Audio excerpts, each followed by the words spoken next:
Hi everyone, welcome back to the Aquascape Corner. So this video is going to be a bit of a mess. There's a lot of stuff that's happened over the past few weeks which I'll tell you about. It's a bit of an update on all my tanks and some new fish that I've got. I've probably got over 30 new fish since that last Fishroom tour video. But I had planned on making a video where I got some new fish and I filmed it all, got the bags, filmed, putting them in the tanks, and then my phone broke and I lost all the footage. So I've got a new phone now, and yeah, I'm gonna just show you all the new fish I got. But unfortunately, the footage of getting them and getting the tanks has gone. So I'm just gonna show you what they look like now.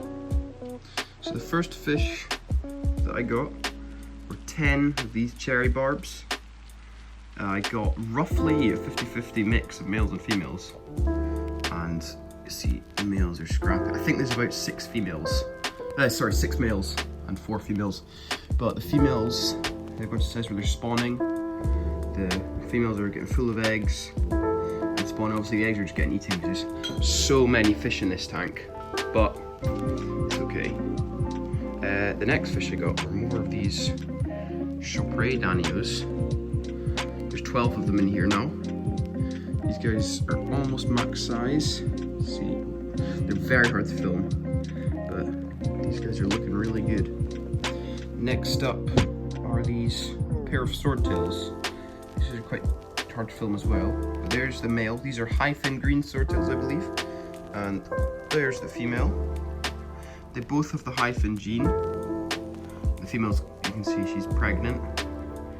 But yeah, I think obviously, again, any babies in here will get destroyed. I can't remember if I said in the last video, but this pair of rams I got, there is a pair, there's 2 of them, but they're 2 boys. So that's the dominant male there. So you can't really see, but he's very bright yellow, almost orange. Oh, you can actually. He's got all those blue, beautiful blue spots. So he's super souped up. And then here's the less dominant male, who I'm probably gonna move out. See, no blue spots. So yeah, that's unfortunate, but I'll just buy 2 known females and then we'll have 2 pairs of gold rams. I also bought another pair of swordtails, these Kohaku swords down here. They were up with my goldfish in here, but I've since moved them down to here, so if they have any babies, they've got a bit of a better chance of surviving in this tank with the frogs in it. Both frogs are still doing good, and you'll also notice here there is a emperor tetra, purple emperor tetra, or a Kerry tetra.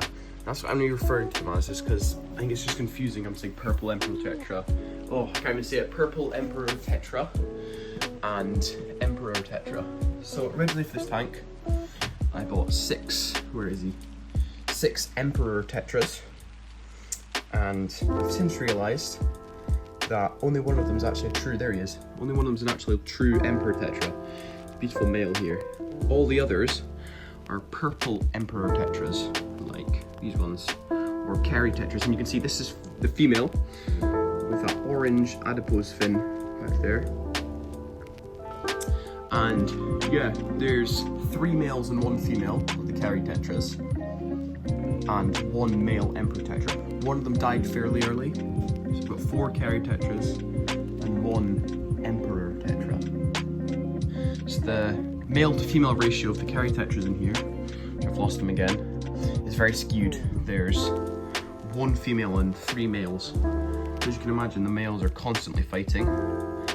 There's one of the males. So he's got ripped up fins at the back. You can see there. He's not so great. So he was fighting with the male down there. So I moved the male down there. But now the smaller male in here has grown up and is fighting with him as well. So I need to move him around again. But, oh yeah, you can see that female cherry barb is full of eggs. There's another male. So yeah, they're still not completely full size, but they're getting there. But yeah, the Kerry tetras. So I'm gonna move all the Kerry tetras in here into another tank, probably down there, and just buy a load of females. Try to get the females and move them into there.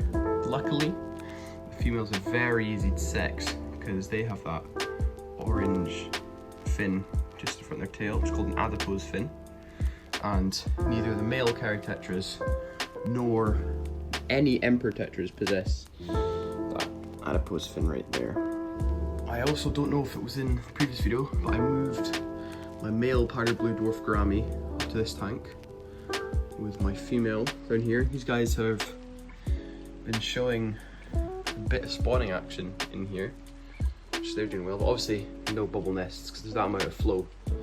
But even if I've overfilled the tanks, this divider splits the flow. So there's loads of flow here.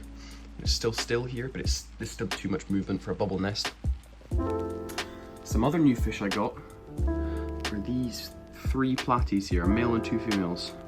The lighting on this tank's really bad, but you can see they're very cool. There we go. They're very cool fish. Try just the light. There we go. These guys have had babies, but literally the day after the babies were born, they developed a fungal infection. So I took all the plants out and I put salt in there.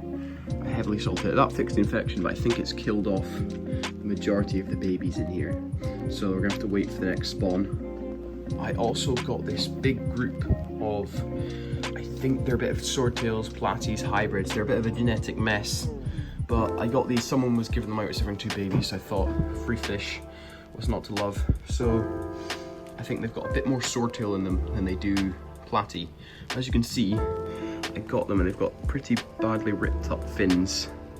Most of them do, so, and it's on the part where the sword would grow. So I can't actually tell, but because of the mouth shape, very pointy mouths, as you can see there compared to a platy, they look like a swordtail opposed to a platy. But there's 3 big females, those 3 there, and 5 little ones. And I'm hoping I get at least 1 male, which I think I probably will. But they're just in this 30 centimeter cube temporarily until summer gets here. And I'll move these guys, a pair of swordtails in here, platies up there, and the swordtails down here. They'll all go outside, and some of my golden swordtails up there. My golden platies up there will go outside as well. So you might have noticed in this video all of these. So this is when I was on holiday. These are the feeding instructions. I also moved some of these platies in here from my main colony up there down to here, because they're solid yellow with a blue eye, and I think that's a really cool gene, and I want to try and breed that on from the original, who looked like that back there. He looked like that, lots of red on him, a cool looking fish, but he looks nothing like his parents. There's a lot of genetic variation in this, so yeah, these guys are cool looking fish that I want to try and breed. So my goldfish in here, I tried plants in there, it did not work. There was a mix of Myriophyllum, Heteranthera, and Limnophila, and it all got eaten. So yeah, just by this Oranda, she's just completely demolished all the plants, and this has meant that she recently has had some sort of, like, I don't know what you call it, dietary problems. She's been a floating log, she's ingesting air. So when I left for holiday, she was completely at the surface, her belly was poking out. When I got back, which was last night, when I got back she was still floating. Now she's fine. You can see I moved my peacock gudgeon in here. That's the female with her yellow belly and black stripe along her anal fin. And the male is somewhere in here. Can't see him. Anyway, they've claimed this area here for spawning or whatever. So, oh, there's the male there. There he is. So yeah, these are some really cool fish. And you see all this algae up here, that's gonna get removed. That's a lot of algae there. It's bigger than my hand. So there's a lot of algae in this tank that needs to be removed. I'm also starting to notice that I am seeing the bristlenose in here. I put about, I can't actually remember, but 6, 7 bristlenose in here. And I'm starting to see them a bit more.